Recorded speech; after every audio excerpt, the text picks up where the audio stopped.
Okay, we are going to start with section 5.1 using the fundamental identities.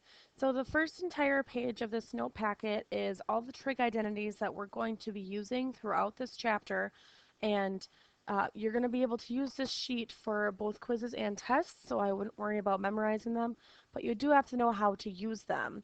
So knowing where to find this sheet and how to use these identities is the most important thing we have to know. Okay, let's just start by using some.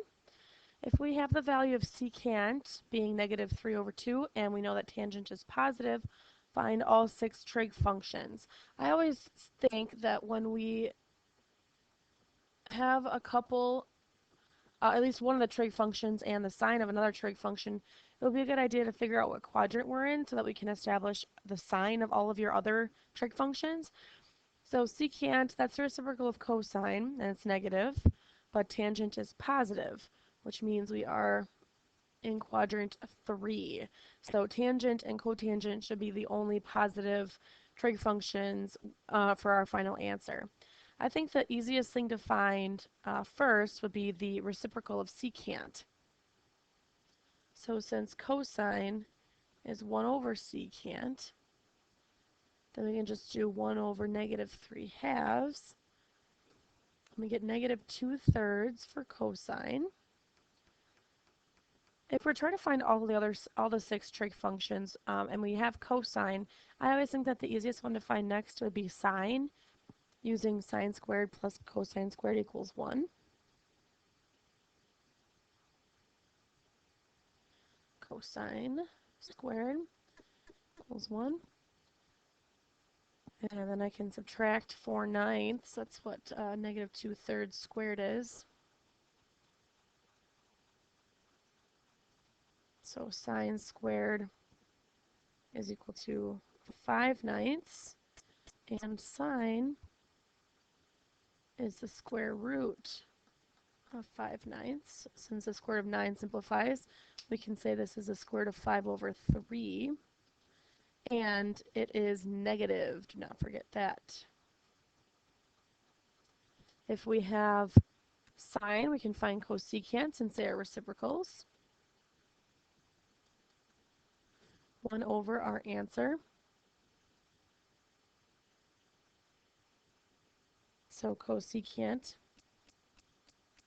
3 divided by the square root of 5 would be negative, or negative 3 times the square root of 5 over 5. And the last two that we need to find are tangent and cotangent.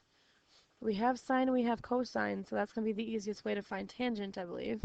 So it would be sine, which is negative square root of 5 over 3, divided by cosine, which is negative 2/3, multiplied by the reciprocal, and the 3's will cancel, and we'll get the square root of 5 over 2. If we have tangent, we can find cotangent. Flip it over.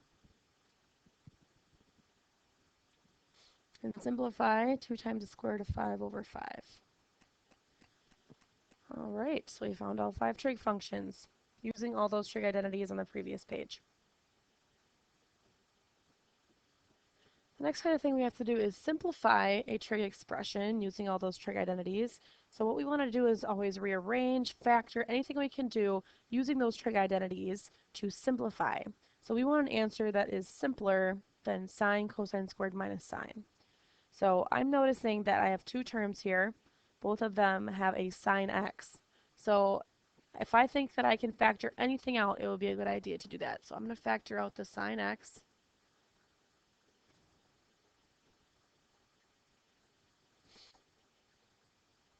Okay, and then I have cosine squared minus 1. If I look at our identities, here's a Pythagorean identity we're going to use. Could I rearrange that so that it says cosine squared minus 1? Yes, I could, and it would be negative sine squared. Rearrange this whole thing, and I want to get cosine squared minus 1.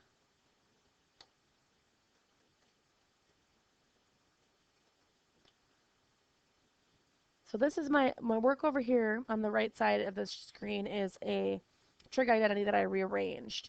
I'm trying to get whatever's in my parentheses over here, cosine squared minus 1. I want to simplify that. I rearrange the identity so it's negative sine squared. So now I have sine x times negative sine squared of x. And my final answer is negative sine cubed of x. That is my simpler answer.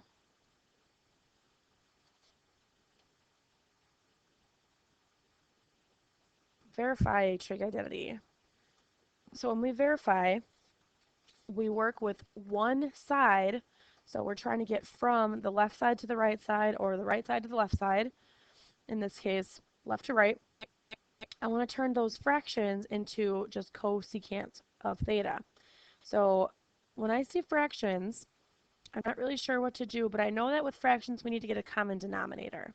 So my common denominator would be 1 plus cosine times sine. That means this first fraction, sine theta, over 1 plus cosine theta, I would have to multiply that by sine theta over sine theta. And my second fraction, I'd have to multiply by 1 plus cosine over 1 plus cosine. I do not touch the other side. Okay, I'm not going to multiply by sine or anything to that right side. All I'm trying to do is get from one side to another. I don't work with both sides at once. So if I was to multiply out the top then, this turns into sine squared plus cosine plus cosine squared all over sine times 1 plus cosine.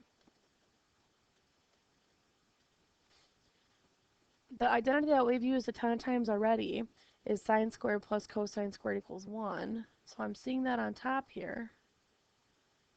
So I can just cancel that out for 1.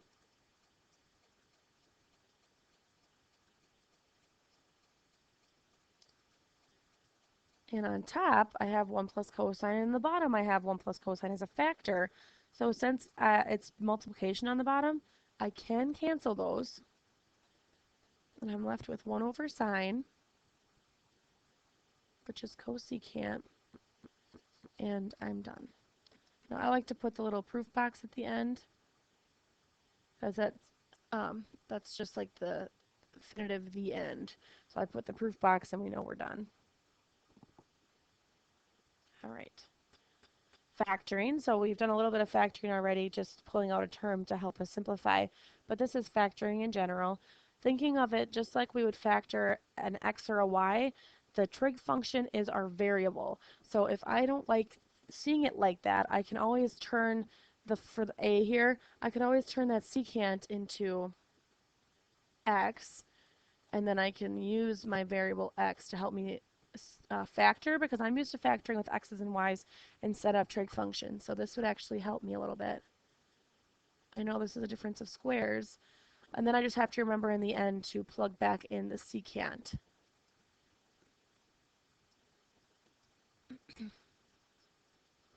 You do not have to do that. That is an excess step, only if you're struggling with factoring trig functions. Otherwise, if you're seeing it as a variable right away and you're understanding that, you do not have to change it to an x or a y. I'm not going to do that for part B, just so we can treat tangent as the variable. I know since this has 3 terms, we're just going to factor it right away. We have to put the factors of the first term, which would be 4 tangent squared, and the first terms of our binomials, and the factors of the negative 3 as the last term in our binomials. So we're going to have to put a factor here and there. Factors, let's just test something out. The factors of 4 tangent squared, let's do 4 tangent and tangent. And then the factors of negative 3, since it's negative, it has to be 1 positive, 1 negative, are 3 and 1. So if I'm trying to get to a positive 1 in the middle term here, I always look at my middle term. That's what we're trying to add to in the end. So if I'm trying to get to that, let's go with plus 1 minus 3. So if I was going to multiply this through, my middle 2 terms would be 4 tangent, or my inside 2 terms would be minus 3 tangent plus 4 tangent, which is plus 1, so I know this is correct. So that was factored correctly.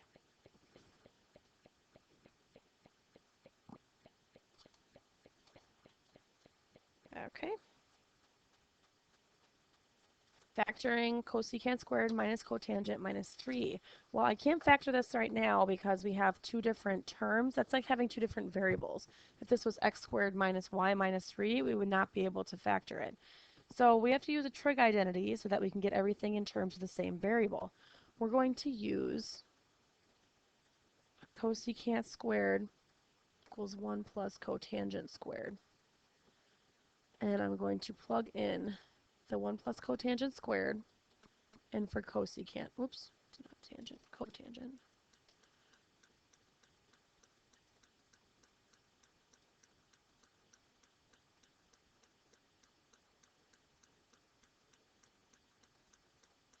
Okay, now we can factor this, treating the cotangent as the variable.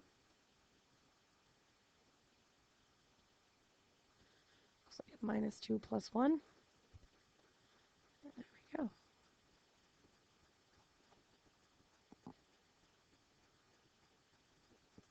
Okay, simplify. So this is where we're going to just try to use some trig identities to simplify. If I can do anything, just do it. So cotangent is the only thing that I can really change here because we don't have anything squared. There's no Pythagorean identities. But cotangent is cosine over sine.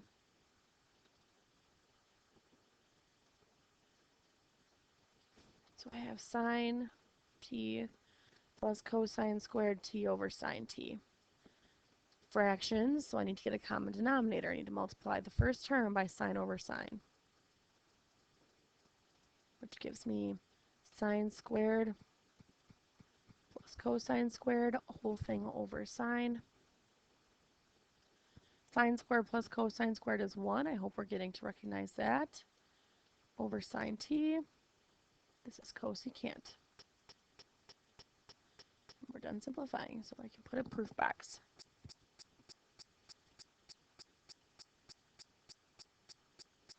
Okay. Rewrite 1 over sine, whoopsie, 1 over sine x, so it is not in fractional form. So this is kind of just a trick that you have to know. If there's just one term and it's a fraction, what you want to do is multiply by what's called the conjugate almost. The conjugate's normally used for imaginary numbers, which I know you've done in, I believe, advanced algebra. But what we're going to do is multiply by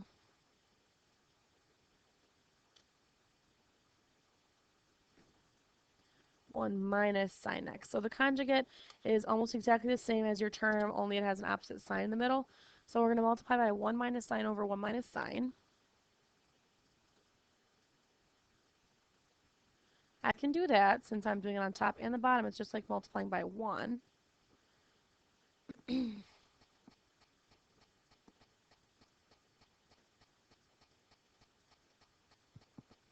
the bottom multiplies out to 1 minus sine squared. 1 minus sine squared is cosine squared via Pythagorean identity.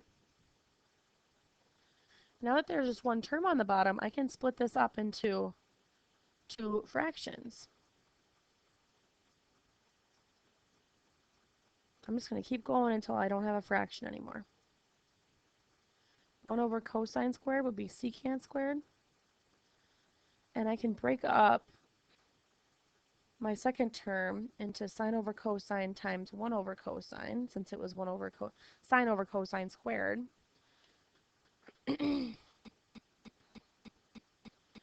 Sine over cosine is tangent, and 1 over cosine is secant.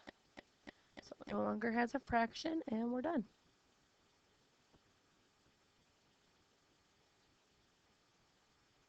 Use the substitution of x equals 2 tangent theta to write the square root of 4 plus x squared as a trig function. So it tells us what x is, so we're just going to plug the x in there.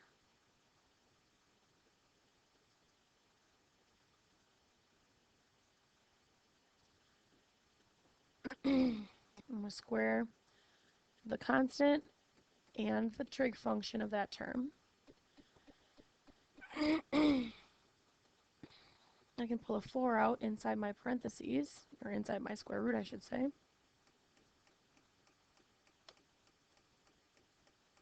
One plus tangent squared is also secant squared.